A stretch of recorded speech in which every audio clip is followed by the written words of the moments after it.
Le vent soufflait, les vagues frappaient le bateau, etc.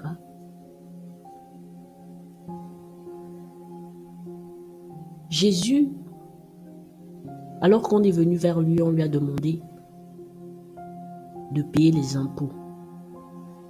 Il a dit, si ma mémoire est bonne, à Pierre de partir à un endroit, de prendre le poisson, le premier poisson qu'il aura, d'ouvrir sa bouche et de tirer une pièce à l'intérieur, d'aller payer pour lui et pour Pierre. Pierre avait péché toute la nuit. Il avait péché toute la nuit.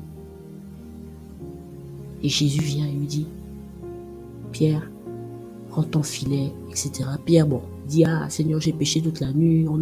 Moi et mes collègues, on n'a pas pu, avoir du poisson, etc. Jésus dit, Pierre, prends ton filet. Pierre dit à Jésus que parce que le maître a parlé, qu'il va obéir. Il obéit simplement. Il dit, je mets ma foi dans ta parole. Dire, j'accepte de croire que ce que tu dis là est vrai. Je ne me lève pas d'abord pour aller dire aux autres que non, Jésus, tout à l'heure j'étais avec lui, j'ai pas pu pécher et puis il m'a dit de jeter le filet. Je suis encore en train de réfléchir, je suis encore en train de voir si je vais jeter ce fameux filet. Donc, je suis en train d'échanger avec lui, on parle de tout et de rien. Non. Pierre a jeté le filet. Et il a tellement eu du poisson que la barque n'a pas tenu, que le filet s'est déchiré.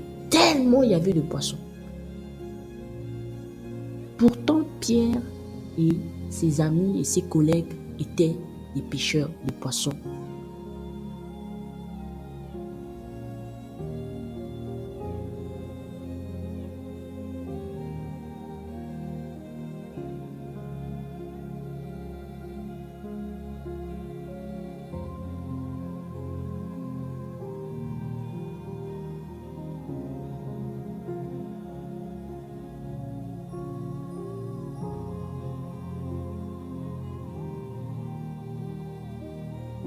Les esprits des eaux dominaient cette région-là.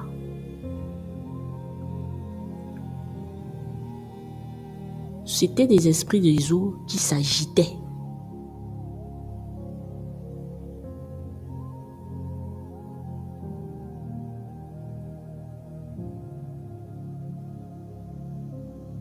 Nous allons voir de plus en plus, et nous voyons de plus en plus des gens qui sont dépressifs, anxieux, qui ont des peurs. Parfois, on se moque même d'eux, dans le sens où quelqu'un va dire j'ai peur de telle ou telle chose. Pour d'autres, ça paraît tellement ridicule qu'ils se disent mais attends, comment cette personne peut avoir peur de telle ou de telle chose?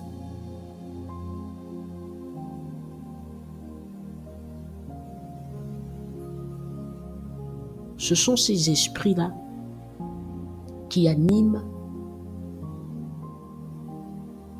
et plus en plus de gens tombent dans ce qu'on appelle la chirurgie esthétique. Donc, je ne parle pas de la chirurgie esthétique qui aide à arranger, peut-être qu'on a eu un nez cassé lors d'un accident et puis la chirurgie nous permet de retrouver la forme de notre nez tel qu'on est né. Non, je parle de la chirurgie au point où tu ne sais plus à quoi tu ressembles.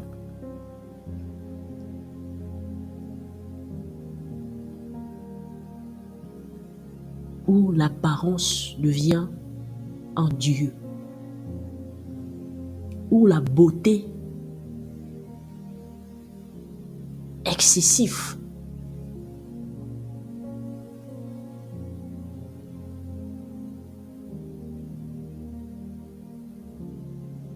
ce sont ces esprits-là qui agissent.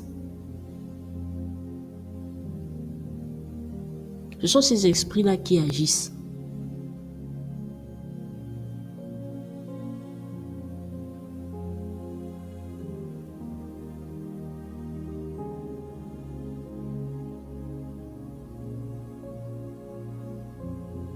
Ce sont ces esprits-là.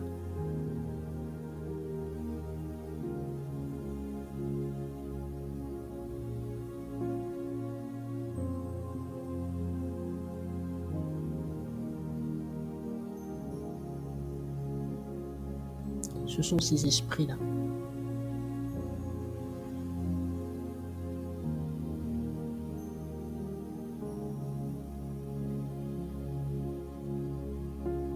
Et de plus en plus de gens, si le règne de Dieu n'est pas, si la volonté de Dieu n'est pas, de plus en plus de gens vont souffrir de ça. Et de plus en plus de gens, de plus en plus jeunes, souffrent de dépression, sont anxieux, souffrent de paranoïa, se font de plus en plus vite, de plus en plus tôt la chirurgie, sont obsédés par leur corps. Il suffit de regarder les réseaux sociaux, il suffit de regarder rien que TikTok. Par jour, on peut avoir, je ne sais pas, une centaine de vidéos où des personnes sont dans la salle de sport. Je ne dis pas qu'il ne faut pas faire du sport, c'est très bien le sport, on doit en faire. Mais quand ça devient excessif, au point où ça devient une obsession. Et encore une fois,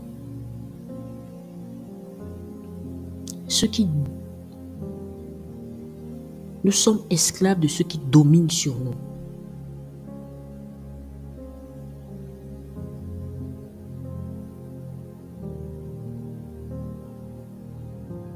Il y a quelques temps, il y a eu quelques jours, bon, on va dire par rapport à aujourd'hui, il y a 2-3 jours, je ne sais pas à quel moment vous écouterez cet audio, mais il y a eu une tempête, une chaleur excessive. Comme j'ai rarement vu depuis que je suis dans ce pays.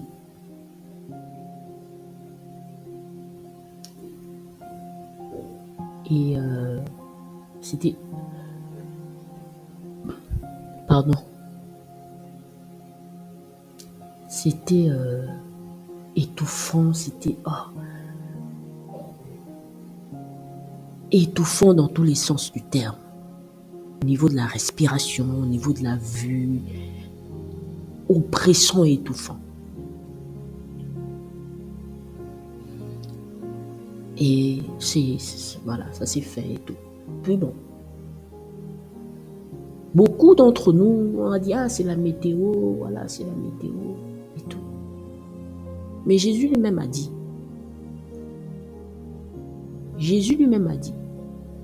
quand on lui a posé la question de savoir quand est-ce que viendra la fin des temps, je vais chercher la référence pour ne pas dire des bêtises, laissez-moi juste quelques secondes. Quand Jésus a parlé je pense que c'était des chefs religieux, lui ont posé la question.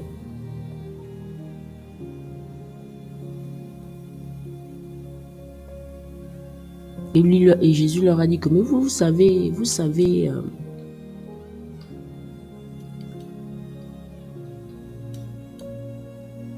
lire les signes des temps. Il a dit, vous savez discerner l'aspect du ciel et vous ne pouvez discerner les signes des temps. Et le matin, vous dites, il y aura aujourd'hui de l'orage, car le ciel est rouge et sombre. Hypocrite, vous savez bien juger de l'apparence du ciel et vous ne pouvez juger les signes des saisons.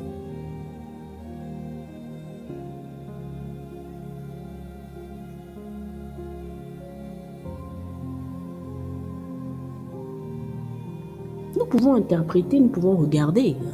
Voilà, on peut regarder, on peut savoir que là il va pleuvoir, là il y a ceci. Parce que nous sommes aussi entrés dans une ère où l'homme est capable maintenant de tout interpréter. Donc, la technologie est assez avancée pour vraiment dire à la seconde près, à la minute près qu'il va pleuvoir à tel endroit, qu'il y aura ci, il y aura ça.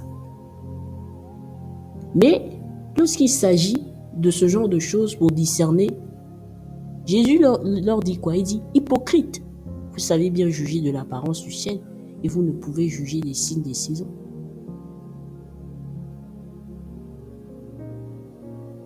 Je ne me permettrai pas d'insulter qui que ce soit. Mais Est-ce que nous sommes des hypocrites? Nous voyons bien qu'il y a quelque chose qui se passe.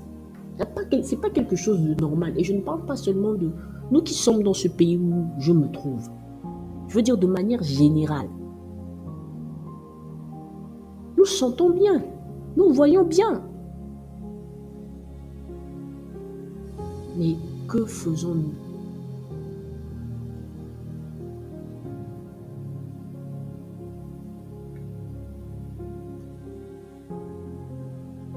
De quoi nous sommes remplis? Alors que toutes ces choses qui sont en train de s'agiter et nous agiter, nous secouer, qu'est-ce qu'il y a à l'intérieur? Qu'est-ce qui sort de nous? Est-ce que de nous sortent comment dirais-je ça?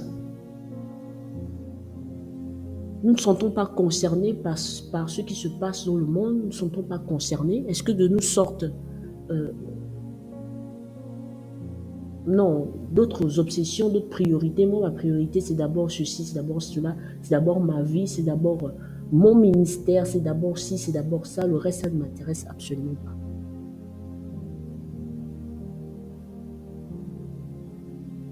Est-ce que de nous sort de repousser à demain la main que Jésus nous tend aujourd'hui? De repousser à quand on sera plus vieux la main que Jésus nous tend aujourd'hui?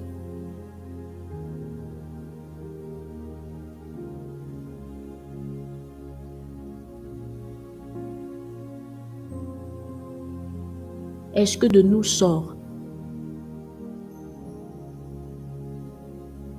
des larmes parce que Jésus nous appelle, parce que nous avons longtemps marché loin de lui, parce que longtemps nous l'avons accepté mais sans plus, parce que longtemps nous avons accepté sa main tendue sans pour autant qu'il règne dans nos vies, sans pour autant qu'il soit le maître de nos vies.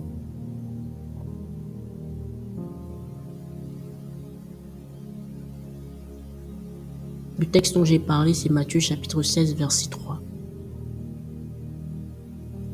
Matthieu chapitre 16, verset 3.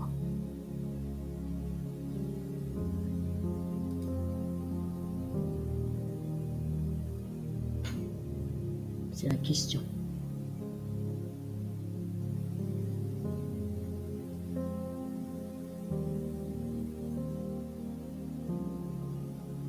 C'est la question.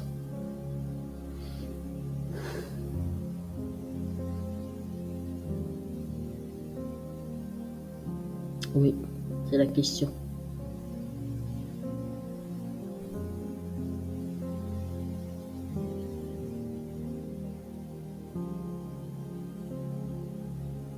Beaucoup, ou je dirais plutôt de plus en plus de personnes, même les tout petits, sont dépressifs. Même le fait d'avoir une mauvaise façon de se voir, même d'avoir une sexualité débridée ou une sexualité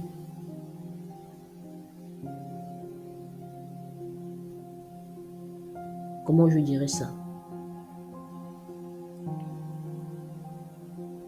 qui n'est pas naturelle, qui n'est pas dans la pensée du cœur de Jésus.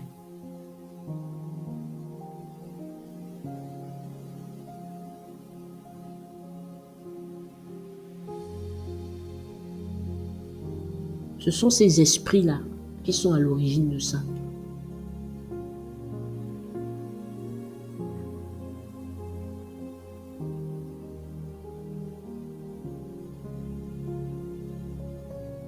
Ce sont ces esprits-là. Et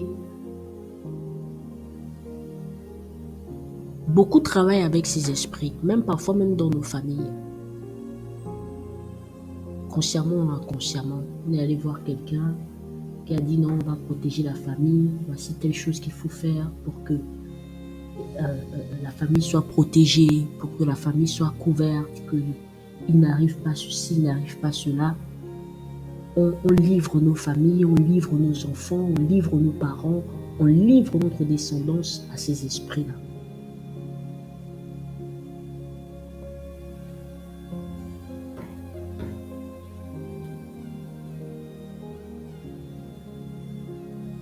Ces esprits-là sont liés aussi à la finance, à l'argent.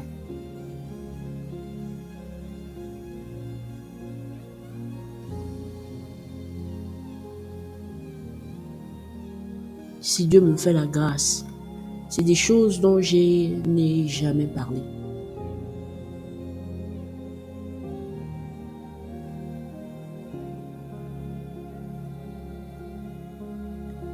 Mais le temps est venu pour parler de ça.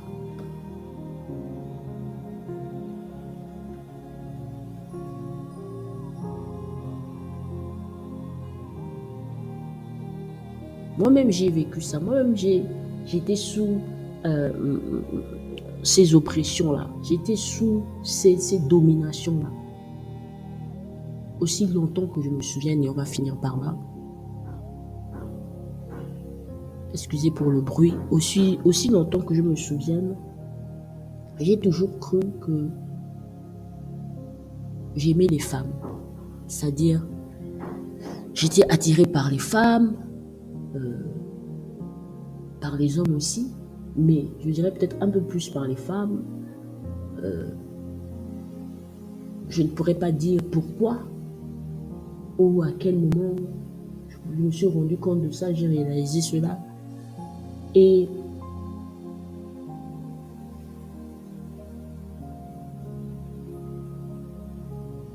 je regarde toujours avec beaucoup de recul, hein, et j'essaye d'être attentif.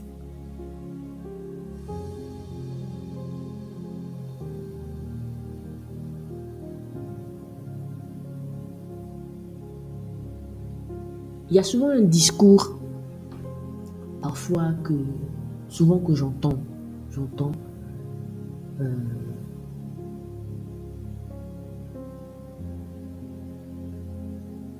On dit oui, ouais, ces personnes-là, on va les prendre, on va les brûler, on va faire ceci, on va faire cela, on va les prendre, c'est comment, ouais, c'est une abomination, c'est ceci, c'est cela. Je me surprends beaucoup et je vais finir par là. Quand Jésus regarde quelqu'un qui pratique, parce qu'il y a des personnes qui sont remplies de ces pensées-là, qui n'ont jamais agi, mais qui vivent avec ces pensées, avec ces pulsions. Il y a d'autres qui ont déjà passé le pas. Et il y a d'autres qui vivent même dans ça. C'est-à-dire que la personne a finalement accepté, finalement accepté dans ce sens-là, et la personne vit pleinement dans ça. Puisqu'aujourd'hui, c'est légalisé, les gens se marient même, font des enfants, ils ont le droit d'adopter, etc. Faire plein de choses, c'est devenu courant. Jésus, quand il regarde ces situations,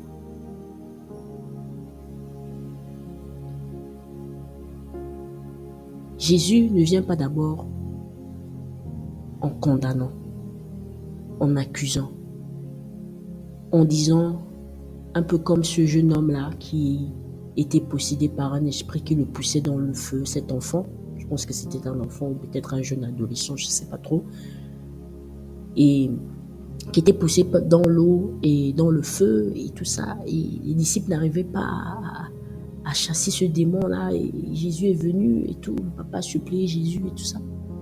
Et Jésus a posé la question au Père que depuis combien de temps l'enfant vit ces choses-là. Le papa essaie d'expliquer, bon, oui, il a expliqué, parfois le jette dans le feu, le jette parfois dans l'eau et tout. La question de Jésus n'est pas anodine. Je vais chercher le passage, la référence. La question de Jésus n'est pas anodine.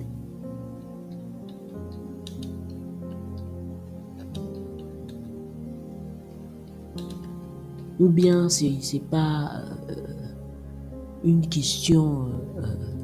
bon, Jésus ne savait pas trop quoi dire au papa, donc il a... Non. Marc, chapitre 9, on va lire à partir du verset...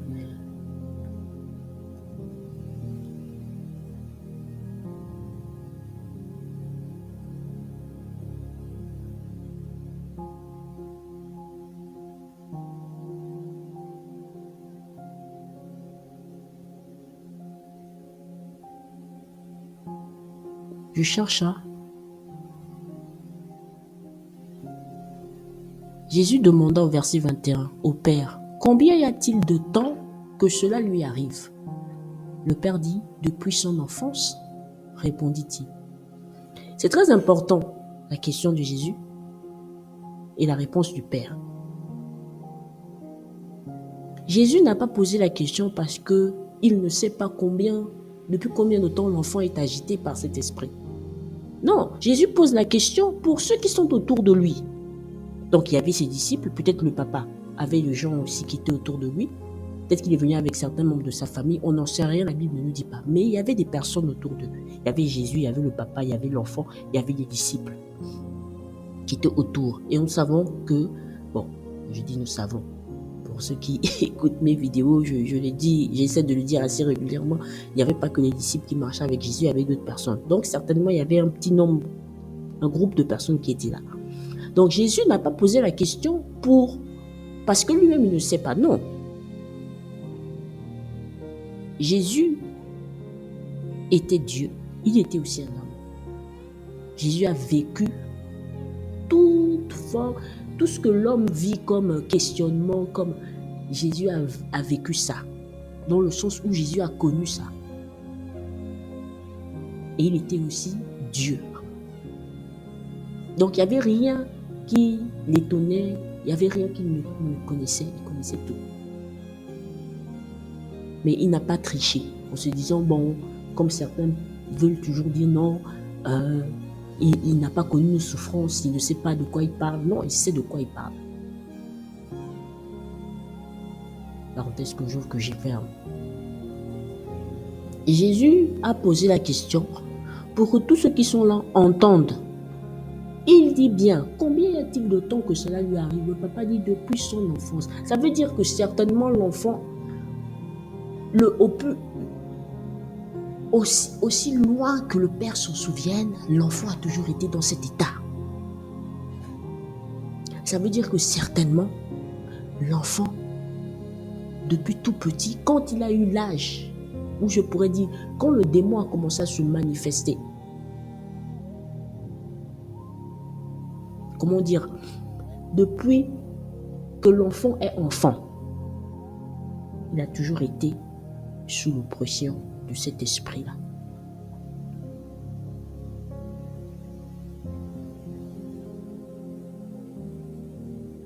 Ce n'est pas toujours le cas, mais c'est souvent le cas.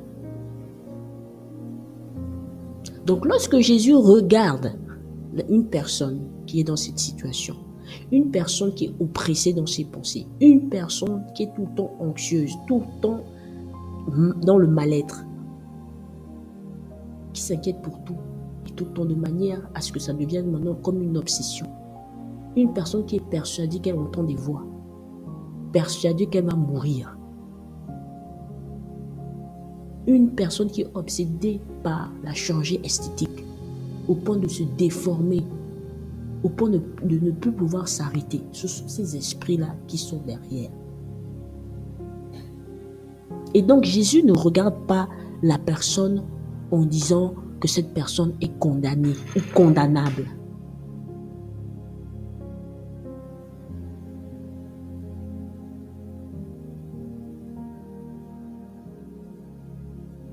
Jésus sait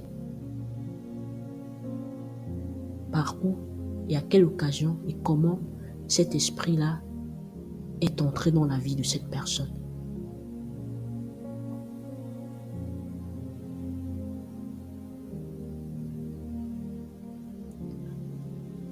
Ayons le cœur de Dieu. Ayons la vue et la vision de Dieu. Arrêtons de vouloir, par nos propos, par nos attitudes, manifester comme si nous sommes mieux que quelqu'un. Toi qui juges l'autre, parce que tu es aujourd'hui sauvé, parce que Jésus-Christ t'a sauvé, que tu oublies d'où tu étais, d'où tu es venu. Tu n'as même pas été sauvé parce que tu l'as voulu, tu as été sauvé par grâce.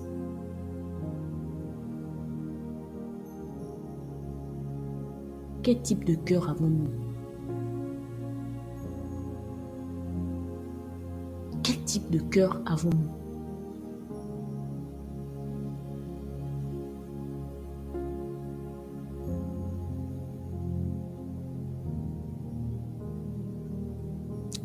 Jésus dira, mon peuple périt, faute de révélation. Un peuple sans vision est un peuple sans frein. Il n'y a pas la vision, il n'y a pas la révélation. Tout ce qu'il y a, c'est souvent de très beaux discours et le jugement et la condamnation. Il n'y a aucune révélation et il n'y a aucune vision.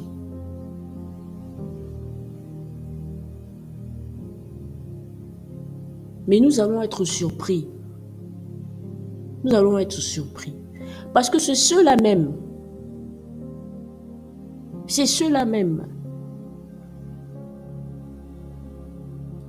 que Jésus utilise pour sa gloire. Ceux-là même qui crient vers lui. Ceux-là même pour qui son sang a coulé. C'est de ces personnes que Jésus tire sa gloire. Et nous allons voir de plus en plus de prédicateurs, plus en plus de serviteurs de Dieu qui étaient dans ces choses et que Dieu va utiliser puissamment pour sa gloire.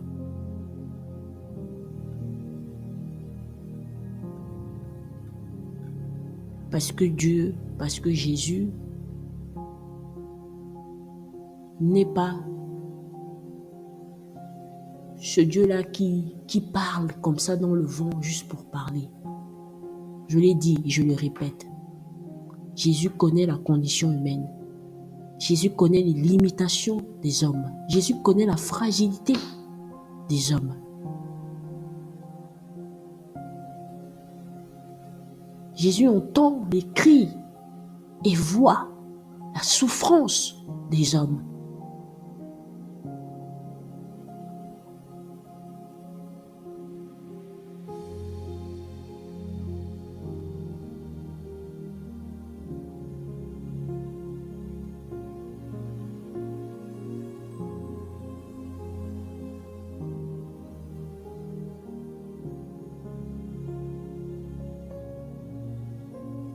Ressaisissons-nous. Je m'adresse à ceux-là qui ont accepté Jésus comme leur Sauveur et Seigneur. Dieu nous interpelle, ressaisissons-nous.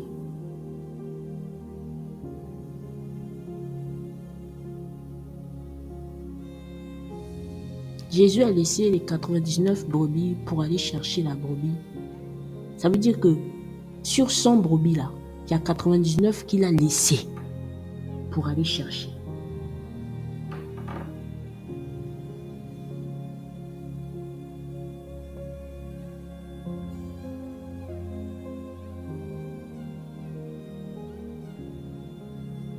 Que Dieu nous bénisse. Je nous dis à la prochaine et on est ensemble.